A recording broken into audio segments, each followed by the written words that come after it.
So ముందుగా మామిడి గిరిధర్ గారు మీతో నేను స్టార్ట్ చేస్తా. సో ఇరాన్ అధ్యక్షుడి మరణం వెనక ఒక 3 రకాల విషయాలు వినబడుతున్నాయండి. ఫస్ట్ థింగ్, మనం ఎలా మరణించాడు అనేది మాట్లాడుకుంటూనే, అయితే వాతావరణం అనుకూలించకపోవడం వల్ల, లేకపోతే మొసాద్ లాంటి సంస్థలు అనే కాన్స్పైరసీ ఒకటి నడవడం ఒకటి, రెండోది అక్కడే స్థానికంగా ఇరాన్లోనే కొంతమంది కుట్ర పన్ని ఇటువంటి కార్యక్రమానికి ఇది చేశారు, ప్లాన్ చేశారు అనేది ఒకటి వినబడుతోంది. సో ఈ ప్రమాదాన్ని ఎలా అర్థం చేసుకోవాలి అండ్ దాని వెనక కారణాలని ఎలా విశ్లేషిస్తారు? రఘు గారు, మీకు, మురళీజీకి, మీ ప్రేక్షకులకు అందరికీ నా నమస్కారం. రఘుజీ, ఇది తప్పకుండా మీరు చెప్పిన కోణాలన్నీ ఉన్నాయి దీంట్లో. వాతావరణం అనుకూలించకపోవడం అన్నదే ముఖ్య కారణము అని చెప్పి ఇరాన్ ఇంతవరకు చెప్తూ వస్తున్నది. మరి దాని వెనకాల అది కాకుండా ఇంకేమైనా కుట్ర ఉన్నదా అని ఇప్పుడే చెప్పడం చాలా కష్టం. ఎందుకంటే ఆ శవాలను తీసుకొచ్చి పోస్ట్ మార్టం చేయాలి, తర్వాత ఆ రెక్కేజ్ ఏదైతే మన హెలికాప్టర్ పడిపోయిందో దాని శకలాలని మళ్ళీ ఇన్వెస్టిగేట్ చేయాలి, ఫోరెన్సిక్ ఎక్స్పర్ట్ దాని మీద రీసెర్చ్ చేయాలి, దాంట్లో బ్లాక్ బాక్స్, తర్వాత మనకు డేటా రికార్డర్ ఉంటుంది, అవన్నీ తీసుకోవాలి. అవన్నీ తీసి దాని డేటాని చూసి చెక్ చేసిన తర్వాత కానీ నిజంగా ఇది ఏదైనా సాబోటాజ్ జరిగిందా లేదా అది అక్కడ ఉన్నటువంటి ప్రకృతి వల్ల కూలిపోయిందా అన్నది నిర్ధారించడం చాలా కష్టం. ఇప్పుడు అది ఇంజన్, 2 ఇంజన్స్ ఉన్నటువంటి హెలికాప్టర్ అని మనకు తెలుస్తున్నది. బెల్ హెలికాప్టర్ అంటున్నారు, అమెరికా సపోర్ట్ చేసింది అది. సో దానికి 2-3 కారణాలు. ఒకటి, ఇరాన్ మీద ఆంక్షలు విధించడం తోటి వాళ్ళ ఎయిర్ క్రాఫ్ట్లు కానీ హెలికాప్టర్లు కానీ సర్వీసింగ్ అనేది చాలా కష్టంగా ఉన్నది. మరి అది ఏ కండిషన్ లో ఉందో మనకు తెలియదు. బహుశా అది నిజంగా ఎయిర్ వర్దీనెస్ ఉన్నదా, ఆకాశంలో ఎగిరేదానికి క్షమత ఉన్నదా లేదా అన్నది ఇవంతా ఇప్పుడు నిర్ధారించాలి. దాని ఎయిర్ క్రాష్ ఇన్వెస్టిగేటర్స్ దాన్ని చెక్ చేస్తే కానీ మనం నిర్ధారించి చెప్పేటువంటి పరిస్థితి లేదు.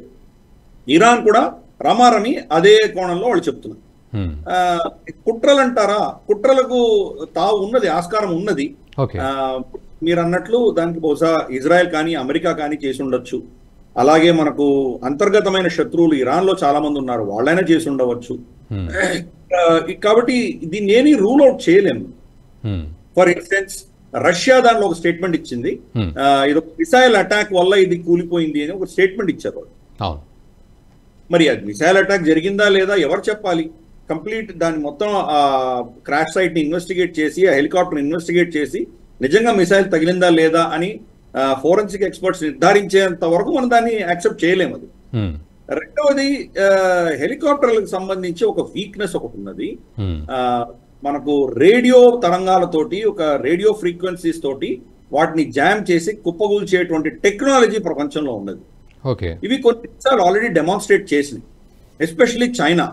ఫర్ ఇన్స్టెన్స్, సెంకాకు ఐలాండ్స్ అని చెప్పేసి జపాన్ కు సంబంధించినటువంటి కొన్ని దీవులు, తైవాన్ కి దగ్గరగా ఉన్నటువంటి కొన్ని దీవులను చైనా మాది అని చెప్పి క్లెయిమ్ చేస్తుంది. అక్కడ చైనీస్ సబ్మరీన్స్ వెళ్తూ ఉంటే జపాన్ కి సంబంధించిన 2 హెలికాప్టర్లు సేమ్ ఇదే తరహా బెల్ హెలికాప్టర్స్ అక్కడ వెళ్తూ ఉంటే అక్కడ సబ్మరీన్ ని వాళ్ళు ట్రాక్ చేస్తూ దాన్ని ఏం చేస్తుంది, ఇక్కడ గతివిధులు ఏంటి అని వాళ్ళు రికార్డ్ చేస్తూ ఆ ప్రాంతంలో సరిహద్దులో తిరుగుతుంటే ఉన్నట్టుండి 2 కుప్పగూలి సముద్రంలో పడిపోయాయి. సో ఆబ్వియస్లీ ఆ జామ్ చేయగలిగిన కెపాసిటీ ఉన్నది అని మనకు అర్థమవుతుంది. అలాగే మన మాజీ chief of defence staff Bipin Rawat గారు మనకు కూనూరు దగ్గర తమిళనాడులో ఆయన హెలికాప్టర్ కూడా క్రాష్ అయ్యి ఆయన చనిపోవడం జరిగింది. అప్పుడు ప్రభుత్వం కూడా ఇది వాతావరణం వల్ల జరిగిందని చెప్పి వదిలేశారు. కానీ కొంతమంది ఇప్పుడు కూడా వాళ్ళ అనుమానాలు ఉన్నాయి. బహుశా చైనా ఏమైనా చేయించి ఉంటుందా, ఇటువంటి రేడియో ఫ్రీక్వెన్సీలు ప్రయోగం చేసి దాన్ని నిర్వీర్యం చేసి కింద క్రాష్ అయ్యేలాగా చేసిందా అని ప్రశ్నలు అయితే కొంతమంది లేవనెత్తారు.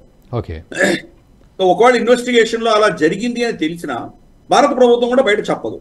అలాగే ఈరోజు ఇరాన్ ప్రభుత్వం కూడా నిజంగా వాళ్ళకి కనుక ఏదైనా ఇటువంటి రేడియో అటాక్స్ కానీ లేదా లేజర్ అటాక్స్ కానీ ఏమైనా జరిగి అది కుప్పగూలిందంటే కనుక వాళ్ళు ఒప్పుకుంటారా లేదా అనేది పెద్ద విషయం. ఒప్పుకుంటే వాళ్ళలో వీక్నెస్ వాళ్ళు ఒప్పుకున్నట్లు అవుతుంది. అది ఏదో వెదర్ ప్రకృతి వల్ల కూలిపోయింది అని చెప్పి తర్వాత వాళ్ళు చేయవలసింది వాళ్ళు చేసేటువంటి పరిస్థితి మనం చూడవచ్చు. కానీ దీనికి కారణాలు మాత్రం ఈయనను అటాక్ చేయడానికి కారణాలు అందరికీ ఉన్నాయి.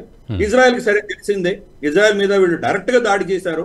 ప్లస్ ఇండైరెక్ట్ గా హమాస్ కానీ హిజ్బుల్లా కానీ హౌతీలకు కానీ ఇరానే వాళ్ళకు అండగా ఉంది, వాళ్ళకు ధన సహాయము, తర్వాత మనకు వస్తు సహాయం అంతా చేస్తున్నది. కాబట్టి బహుశా ఆయనని తీసేయవలసినటువంటి ఆవశ్యకత వీళ్ళకు ఉండవచ్చు. రెండవది మనకు అజర్బైజాన్, ఏదైతే అజర్బైజాన్ ఇరాన్ సరిహద్దులో జరిగింది ఇది. అజర్బైజాన్ ఇజ్రాయెల్ యొక్క సమర్థనతోటి వాళ్ళు చాలా కొత్త టెక్నాలజీ తెచ్చుకుంటున్నారు. ఇజ్రాయెల్ కి అజర్బైజాన్ కి మధ్యలో మైత్రి చాలా గొప్పగా ఉన్నది. అజర్బైజాన్ యాక్చువల్గా షియా దేశం అయినా కానీ ఇరాన్ కి అజర్బైజాన్ కి పడదు. ఇది చాలా పెక్యులర్ సిచ్యుయేషన్ అక్కడ. ఇరాన్ వచ్చి క్రిస్టియన్ అర్మేనియన్ సపోర్ట్ చేస్తుంది, అలాగే భారతదేశం కూడా అర్మేనియన్ సపోర్ట్ చేస్తాము. అజర్బైజాన్ వచ్చేసి టర్కీను, తర్వాత మనకు పాకిస్తాన్, ఇజ్రాయెల్ వీళ్ళందరూ కూడాను అజర్బైజాన్ ని సపోర్ట్ చేస్తున్నారు. సో మరి వీళ్ళందరూ అజర్బైజాన్ లో ఎవరైనా శక్తులను వాడుకొని ఇటువంటి దుశ్చర్య చేశారా అన్నది ఒక ప్రశ్న మనకు ఉండదు. అదే రోజు అమెరికాకు సంబంధించిన ఒక పెద్ద ట్రాన్స్పోర్ట్ ఎయిర్ క్రాఫ్ట్ బకు అన్నటువంటి వాళ్ళ క్యాపిటల్, అజర్బైజాన్ లో క్యాపిటల్ లో అది ల్యాండ్ అయింది అది ఆ రోజు. మరి దాంట్లో ఎక్విప్మెంట్ ఉంది, మరి అమెరికా చేయించిందా, దీన్ని కూడా మనం రూల్ అవుట్ చేయలేము. కాబట్టి ఇన్ని కోణాలు ఉన్నాయి. అలాగే వాళ్ళ అంతర్గతమైన శత్రువులు చాలా మంది ఉన్నారు.